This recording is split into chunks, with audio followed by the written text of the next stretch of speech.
Hello friends, आज का जो हमारा वीडियो है इसका टॉपिक यहाँ आप देख सकते हैं। मेरे पास ये एंड्रॉयड टीवी है। ना रिमोट से इसमें कोई फंक्शन हो रहा है, ना ही की फंक्शन यूज़ हो रही है। दोनों ही तरह से ये बोर्ड जो है वो काम नहीं कर रहा है। सो ये है फॉल्ट आज के वीडियो का।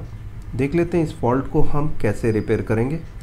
क्योंकि फॉल्ट स्टैंड बाई का है तो हम पहले स्टैंड बाई के सभी वोल्टेजेस चेक कर रहे हैं। यहाँ पर सबसे पहले हम 12 वोल्ट चेक करेंगे। 12 वोल्ट ओके थे, 5 वोल्ट ओके है और 5 वोल्ट से 3.3 बनेंगे स्टैंड बाई। यहाँ आप देख सकते हैं 3.3 वोल्ट और 1.5 वोल्ट ये stand by voltage stand by में पहले बनेंगे। इसके अलावा कोई भी अगर जो स्टैंड बाई में सप्लाई बन रही है तो वो रॉन्ग वैल्यू होगी। जैसे कि यहाँ पर इस कॉइल पे हम जब चेक करते हैं यहाँ पर 1 वोल्ट बता रहा है, ये रॉन्ग वैल्यू है। एक्चुअली स्टैंड बाई में ये 1 वोल्ट नहीं आने चाहिए। ये कोर सप्लाई है जो प्रोसेसर में जाती है, लेकिन ये स्विच के बाद होती है। और यह 1.2 वोल्ट ये भी कांस्टेंट बन रहे हैं और 3.3 वोल्ट क्या वो बन रहे हैं वो देख लेते हैं। यहाँ आप देख सकते हैं 3.3 वोल्ट जो वाईफाई बोर्ड में जाता है और साथ में प्रोसेसर में भी जाते हैं। ये स्विच के बाद आने वाले वोल्टेज हैं। इस रेगुलेटर को 5 वोल्ट स्विच से मिलते हैं, सो ये भी कांस्टेंट बन रहे हैं। सो इस बोर्ड में स्टैंड बाई के अलावा भी बाकी सप्लाई बन रही है। ये बताता है इस बोर्ड में नैंड फ्लैश की डेटा के साथ कुछ गड़बड़ी हो सकती है। सो देख लेते हैं इस बोर्ड में हम नैंड फ्लैश डेटा जो है उसको राइट करके पहले इसको करने के लिए सबसे पहले हमें जो कनेक्शन करने होंगे वो बोर्ड का कनेक्शन प्रोग्रामर के जो 10 पिन सॉकेट के साथ होगा। वो है D0 कमांड और क्लॉक। ये सभी वायर्स हमें कनेक्ट करने हैं। सबसे पहले मैं जो अभी कनेक्ट कर रहा हूँ ये क्लॉक का वायर है, सो इसे हम क्लॉक पे फिट कर देंगे और कमांड का कमांड पे और D0 का D0 पे। ये सारी वायरिंग करने के बाद मैं आपको प्रोग्राम बता देता हूँ और वायरिंग की ज़्यादा जानकारी के लिए आप मेरी ट्रेनिंग अटेंड कर सकते हैं। इसमें एक और काम करना होगा, क्रिस्टल के दोनों पॉइंट्स को सॉर्ट करके हमें ग्राउंड करना है। ये हम इसलिए करते हैं क्योंकि प्रोसेसर को हमें डेट करना है। जो डेटा हम इसमें राइट कर रहे हैं या रीड करते हैं वो नैंड फ्लैश से है, सो प्रोसेसर का इसमें काम नहीं है। तो हमने प्रोसेसर को डेट कर दिया है। अब प्रोग्रामर का हम एप्लीकेशन खोल लेते हैं जो RT809H का है। यहाँ आप देख सकते हैं प्रोग्रामर हमने कनेक्ट कर दिया है और इसको बोर्ड को सप्लाई देके हम इसमें जो फाइल्स है उसको पहले रीड करना चाहिए। एक्चुअली बैकअप लेना चाहिए। ऑलरेडी मैंने बैकअप ले रखा है। अभी मैं डायरेक्ट राइट प्रोसेस करूँगा। यहाँ आप देख सकते हैं राइट प्रोसेस जो है वो उसके लिए eMMC ISP हमें सिलेक्ट करना है। यहाँ मैंने eMMC ISP सिलेक्ट कर दिया। सेटिंग में जाना है, सेटिंग में यूज़र फाइल को सिलेक्ट करना है और 1.8 वोल्ट सिलेक्ट करना है और ओके दबाना है। और यहाँ पर स्किप CRC मैं अभी ऑफ रख रहा हूँ। ये फंक्शन आपको बताएंगे हम ट्रेनिंग के समय कि ये फंक्शन का यूज़ क्या होता है, क्यों इसे यूज़ किया जाता है। ओके दबाने के बाद ये हमने सिलेक्ट कर लिया। इसके बाद राइट करते हैं। सो यहाँ रीड हम नहीं कर रहे हैं बिकॉज हमने ऑलरेडी ये फाइल बैकअप इसका ले रखा है।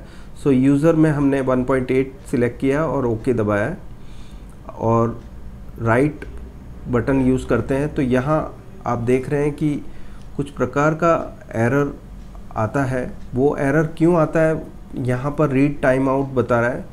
सो ये सारे चीज़ें हम बताएंगे आपको ट्रेनिंग कह सकते हैं कि ये जो एरर आ गया है इसमें, सो हम फिर से कुछ सेटिंग्स करेंगे और फिर दोबारा राइट फंक्शन का यूज़ करते हैं। तो यहाँ देख रहे हैं कि एरर आ रहा है। सो इस कंडीशन में हमें VCC सप्लाई देनी होगी। 3.3 वोल्ट जो यहाँ से हम एक वायर जो है वो 3.3 वोल्ट का कनेक्ट करेंगे प्रोग्रामर के VCC पॉइंट के साथ।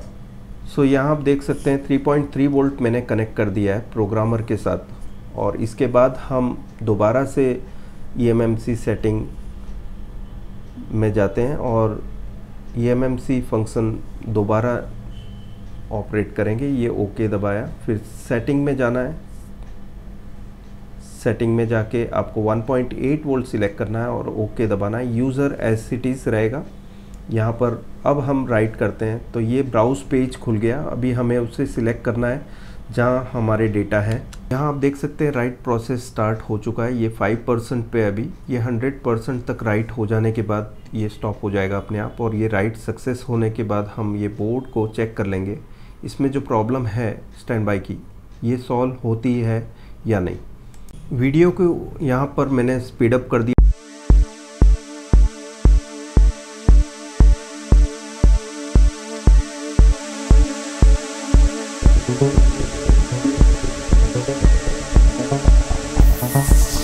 यहाँ पर आप देख सकते हैं राइट प्रोसेस हो गया है और राइट होने में लगभग 14 मिनट का टाइम लिया है।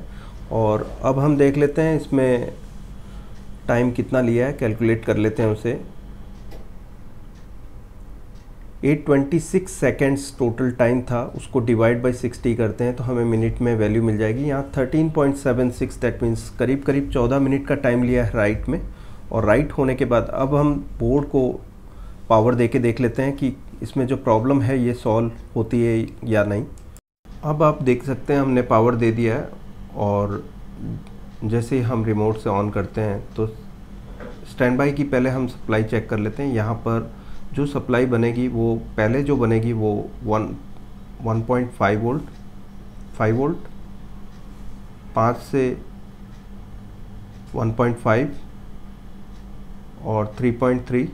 इसके अलावा कोई भी सप्लाई इस बोर्ड में नहीं बननी चाहिए। आफ्टर पावर ऑन के बाद ही सभी सप्लाई बननी चाहिए।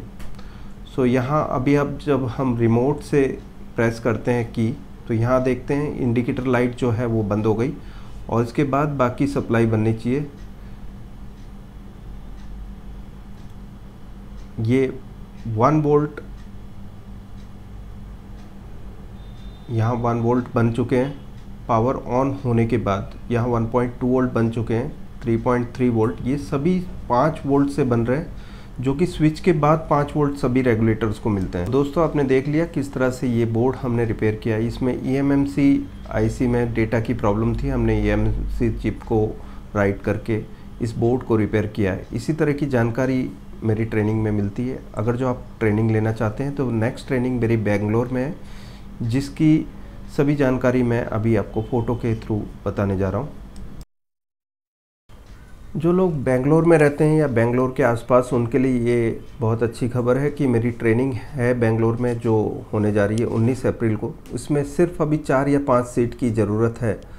4 या 5 सीट जो फुल हो जाएगी उसके बाद 30 मेंबर्स जो हो जाएंगे तो हम इस सीट बुकिंग को बंद कर देंगे। सो इसके बाद फिर आप रजिस्टर नहीं कर पाओगे। सो मैं चाहूँगा कि जो भी बेंगलोर या बेंगलोर के आसपास रहते हैं वो जल्दी से अपनी सीट बुक कर लें और इस ट्रेनिंग में, जो कि आपके बहुत करीब है, उसमें आने का आपको एक मौका मिलेगा और दोबारा आपको इस फील्ड में आने की, वापसी करने की एक मौका मिल जाएगा।